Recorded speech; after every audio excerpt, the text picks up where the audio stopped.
అందరికి నమస్తే. అసలు తెలంగాణలో బీజేపీకి ఏమైంది? ఒక పక్క జూబ్లీహిల్స్ ఉప ఎన్నిక వచ్చి కాంగ్రెస్ బీఆర్ఎస్ అభ్యర్థులను ప్రకటించి వాళ్ళిద్దరు ఫైట్ చేస్తున్నారు. బీజేపీ పాత్ర ఏందో ఎవరికి అర్థం కాలేదు. ఇప్పటిదాకా అభ్యర్థిని కూడా ప్రకటించలేదు. ఇక అసలు బీజేపీలో కొట్లాడలేతున్నట్టు కనిపిస్తుంది బయటికి. మన ధర్మపురి అరవింద్ అంటాడు, మాకేం సంబంధం అభ్యర్థిని ప్రకటించడం, కిషన్ రెడ్డి సికింద్రాబాద్ ఎంపీ కాబట్టి ఆయన కాన్స్టిట్యున్సీ ఆయన చూసుకుంటాడని.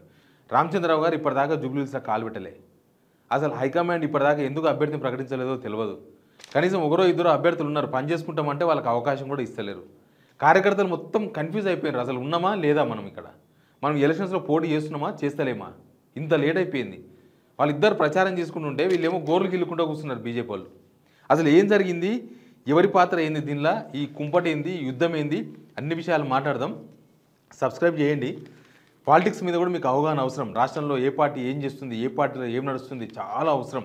ఎందుకంటే ఎలక్షన్స్ అప్పుడు మనం ఏ పార్టీకి ఓటు వేయాలనేది డిసైడ్ చేసుకోవాల్సిన బాధ్యత మన మీదే ఉంటుంది. కాబట్టి అన్ని పార్టీలు ఏం జరుగుతుందో మాట్లాడాలి మనం. కాబట్టి మీరు కూడా తెలుసుకోండి, సబ్స్క్రైబ్ చేయండి, షేర్ కూడా చేయండి. నిజానికి ఢిల్లీలో ఒక మీటింగ్ జరిగింది, కేంద్ర పార్లమెంటరీ మీటింగ్ జరిగింది. అందులో కూడా తెలంగాణలో ఒక ఉప ఎన్నిక ఉంది, ఒడిశాలో ఒక ఉప ఎన్నిక ఉంది. దాని గురించి చర్చ జరుగుతుంది. కానీ తెలంగాణలో జరిగిన ఉప ఎన్నిక అసలు అభ్యర్థి ఎవరు, లేకపోతే స్ట్రాటజీ ఏంది, మనం ఎట్లా ఓట్లు అడగాలి, ఏమని ఓట్లు అడగాలి, ఏమీ లేదు. అసలు నో డిస్కషన్. కేంద్ర పార్లమెంటరీ మీటింగ్లో అసలే లేదు. మిగతా వాళ్ళందరూ మాకేం సంబంధం, కిషన్ రెడ్డి పట్టించుకుంటాడు అంటారు. కిషన్ రెడ్డి ఇప్పటిదాకా రాలేదు. ఎటు కాకుండా రఘునందన్ రావుకు బాధ్యతలు అప్పగించారు. బండి సంజయ్, ఈటెల రాజేందర్ వాళ్ళని పట్టించుకుంటలేరు. ఎందుకంటే వాళ్ళు వస్తే ఈయన డిఫేమ్ అయిపోతారు కిషన్ రెడ్డి. కాబట్టి వాళ్ళని పక్కన పెట్టేసి రఘునందన్ రావును పోయిరాపోతే రఘునందన్ ఒక 2 సార్లు చూసుకొని ఆయన పని ఆయన చేసుకుంటున్నాడు. ఆయనే ఇన్ఛార్జ్. ఇప్పుడు జూబ్లీహిల్స్ ఎలక్షన్ ఇన్ఛార్జ్ ఎవరంటే రఘునందన్ రావు. రఘునందన్ రావు ఏమనుకుంటున్నాడు, ఇదంతా అయ్యేదా పోయేదా, ఇది మనం ఎట్లా గెలవం, అనవసరంగా నన్ను పరిచయం చేయడానికి ఇన్ఛార్జ్ చేసినారని ఆయన సన్నిహితులతో చెప్పుకుంటున్నాడట.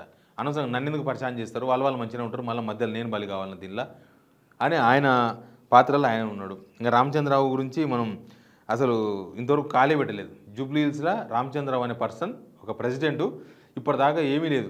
2 పేర్లు పెట్టుకొని తిరుగుతున్నాడు. లంకల దీపక్ రెడ్డి, కీర్తి రెడ్డి, వీళ్ళిద్దరిని పెట్టుకొని తిరుగుతుండు. ఢిల్లీకి తిరుగుతున్నాడు. ఆ ఢిల్లీలో ఫైనల్ కాదు. కనీసం వీళ్ళకి ఎవరికొరికి పని చేసుకోమని చెప్పినా పని చేసుకునే అవకాశం దొరుకుతుంది. అంతకుముందు లంకల దీపక్ రెడ్డి 25,566 ఓట్లు వచ్చినాయి, మంచి ఓట్లు వచ్చినాయి మొన్ననే అసెంబ్లీ ఎలక్షన్స్లో. ఇది 25,566 ఓట్లు వచ్చినాయి, దగ్గర 14% ఓట్లు వచ్చినాయి జూబ్లీహిల్స్లో. మరి కనీసం ఎవరికి అభ్యర్థి ప్రకటించాలి కదా. ఇదేమన్నా మోడీ ఇమేజ్ మీద నడిచే ఎలక్షనా? మోడీ ఇమేజ్ మీద జరిగే ఎలక్షన్ అయితే వీళ్ళ ముఖాలు చూడకుండా ఓటేస్తారు జనం, మోడీకి ఓటేస్తారు, వీళ్ళకి కాదు. ఇక మోడీ పేరు మీద గెలిచిపోతామని వీళ్ళు నిమ్మలంగా ఉంటారు. కానీ జూబ్లీహిల్స్లో జరిగేది మోడీ ఫెయిర్ కాదు కదా, మోడీ ఫెయిర్ కాదు, మోడీకి సంబంధం లేదు. ఇవి అసెంబ్లీ ఎలక్షన్స్, ఉప ఎన్నిక, రాష్ట్రంలో జరుగుతున్న ఉప ఎన్నిక. అసలు ఎందుకు పట్టించుకుంటలేరో, ఎందుకు ఏమైందో, అసలు వీళ్ళకి వచ్చిన ప్రాబ్లం ఏందో ఇప్పటిదాకా తెలియదు. వీళ్ళు చాలా ఇష్యూస్, అసలు వీళ్ళు ఎవరికి సహకరిద్దాం అనుకుంటారో కూడా అర్థమవుతలేదు బీజేపీ వాళ్ళు. వీళ్ళు గవర్నమెంట్ మీద ఒక ఫైట్ లేదు. నిన్న మొన్న బీసీ స్టే వచ్చింది, దాని మీద ఇప్పటిదాకా రెస్పాండ్ కాలే. బనకచర్ల ఇష్యూ అంతే, మొత్తం నీళ్ళు వదిలేసి ఒక్కసారి గండిపేట నీళ్ళు వదిలేస్తే పోయి జనాలంతా నీళ్ళు వదిలేరు.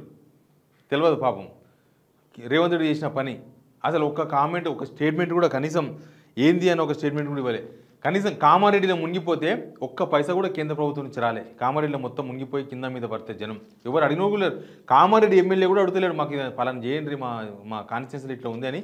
సెంట్రల్ గవర్నమెంట్ను కనీసం ప్రెసిడెంట్ ద్వారా అడిగే ప్రయత్నం కూడా చేస్తలేడు. కామారెడ్డి ఎమ్మెల్యే ఏంటంటే ఆయన రేవంత్ రెడ్డితో ములాఖాత్ అయినారు. ఇంకా చాలామంది, ఆయన ఒక్కరి పేరు ఎందుకు చెప్పాలి మనం, బీజేపీలో ఎవరితో ములాఖాత్ కావాలో అందరితో అట్లా ములాఖాత్ అవ్వకుండా పోతున్నారు. అందుకే వాళ్ళు ఎవరికి ఎగనెస్టో, ఎవరికి మిత్రులో, ఎవరికి శత్రువులో కార్యకర్తలకే అర్థమవుతలేదు. బీజేపీ ఎవరి పార్టీ ఎవరికి సపోర్ట్గా ఉన్నారు, ఎవరు ప్రత్యర్థులు వాళ్ళకు, అసలు ప్రతిపక్షంలో ఉన్నామా గవర్నమెంట్లో ఉన్నామా కూడా బీజేపీ కార్యకర్తలకు అర్థమవుతలేదు. ఆ పొజిషన్ ఉంది. మొన్న చూడలే, ఒక మంచిర్యాల ఒక బెల్లంపల్లి కాన్స్టిట్యున్సీలో ఒక కార్యకర్త కాంగ్రెస్ వాళ్ళు కేసు పెడితే ఆత్మహత్య చేసుకుంటే కూడా దిక్కువే దివాన లేదు. అసలు బీజేపీ కదిలిందా? అసలే లేదు. ఏదో పోయినరు, వచ్చిండ్రు, కేసు అన్నారు. కాంగ్రెస్ గవర్నమెంట్ ఇది ఒక్క మాట మాట్లాడలేదు. కాంగ్రెస్లో పోలీసుల అరాచకం, పోలీసులు ఎట్లా ఉపయోగించుకుంటుందో ఎక్స్పోజ్ చేసే అవకాశం వచ్చినా కూడా చేయలేదు. కనీసం కార్యకర్తలకు ధైర్యం చెప్పే ప్రయత్నం కూడా చేయలేదు వీళ్ళు. అట్లా అసలు అధిష్టానమే వీళ్ళు వదిలేసిందట. నేను ఎవరితో మాట్లాడితే చెప్తుండ్రు, అమిత్ షా మాట అన్నాడంట, నేను దేశం వల్ల బాగా చేయగలను కానీ తెలంగాణ నేనేం చేయలేను, మిమ్మల్ని ఏమైనా వేసుకోపోరని వదిలేసినాడు. సునీల్ బన్సల్ అని ఒక పరిశీలకుడు ఉంటాడు. ఆయన యూపీ లాంటి రాష్ట్రాన్ని ఇంకో పెద్ద పెద్ద రాష్ట్రాలను సెట్ చేసిండు. కానీ తెలంగాణలో చేతులు ఎత్తేసిండు ఆయన. నేను సెట్ చేయలేను, మీ మధ్యలో గొడవలు, మీ గ్రూపులు, మీ పంచాయతీలు నేను సెట్ చేయలేను, నాకు వద్దే వద్దు. ఆయన ఈ మధ్య వీడికి రావడమే బంద్ చేసింది తెలంగాణకి. అంతకుముందు ఊకి వస్తుండే, ఇప్పుడు వీడికి రావడమే బంద్ చేసి వీళ్ళతో మీటింగ్లు పెట్టి కూడా వేస్ట్. మీటింగ్లు పెడితే ఎమ్మెల్యేలు రారు బీజేపీ ఆఫీస్కు.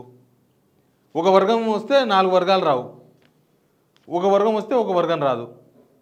ఎవరు పంచాయతీలు వాళ్ళకున్నాయి, ఎమ్మెల్యేలు రారు, ఎంపీలు రారు.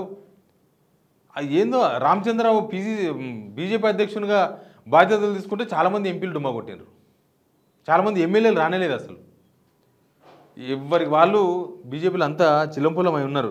దీంతోన ఇక అసలు కొంతమంది లీడర్లు చెప్తారంట, ఎమ్మెల్యేలు కొంతమంది మీడియా వాళ్ళు ఏమైనా ప్రశ్న అడిగితే, రేవంత్ రెడ్డి తిట్టిచ్చే ప్రశ్నలు మాకు వేయద్దు, రేవంత్ రెడ్డి తిట్టిచ్చే ప్రశ్నలు మాకు వేయద్దు.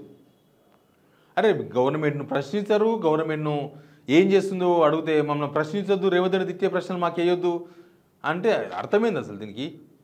ఇలా మొత్తం కూడా అరౌండ్గా చూస్తే జూబ్లీహిల్స్ ఎలక్షన్స్లో అసలు బీజేపీ లేనే లేదు. ముందే వాళ్ళు యాక్చువల్గా ఫస్ట్లో తిరుముఖ పోటీ జరుగుతుందేమో అనుకున్నాం, చూస్తే తిరుముఖ పోటీ పోయింది. ఇప్పుడు ఇద్దరి మధ్యనే పోటీ అయిపోయింది. బీజేపీ నామమాత్రం పోటీ అయింది. అసలు అంతకుముందు వచ్చిన ఓట్లు కూడా వస్తూ రావు ఇప్పుడు బీజేపీకి.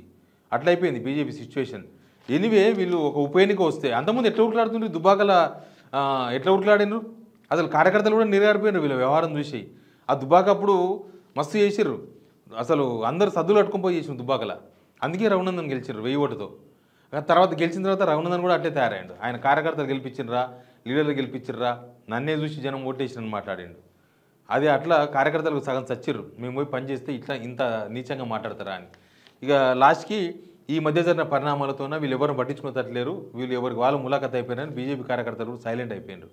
మొత్తానికి బీజేపీ మొత్తం కన్ఫ్యూజ్ అయిపోయింది. అసలు బీజేపీ అభ్యర్థి ఎవరు అంటే అంత క్వశ్చన్ మార్కే ఉంది. జూబ్లీహిల్స్ ఆల్రెడీ నోటిఫికేషన్ వచ్చింది, ఇంకా నామినేషన్లు మిగిలి ఉన్నాయి.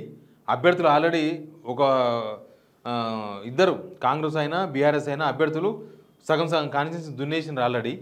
బీజేపీలు ఇప్పటిదాకా కాల్ కూడా పెట్టలే. వాళ్ళ వ్యూహం ఏందో తెలియదు, వాళ్ళ నినాదం ఏందో తెలియదు, వాళ్ళకి ఏం ఏజెండా ఉందో కూడా తెలియదు. Please subscribe signal TV.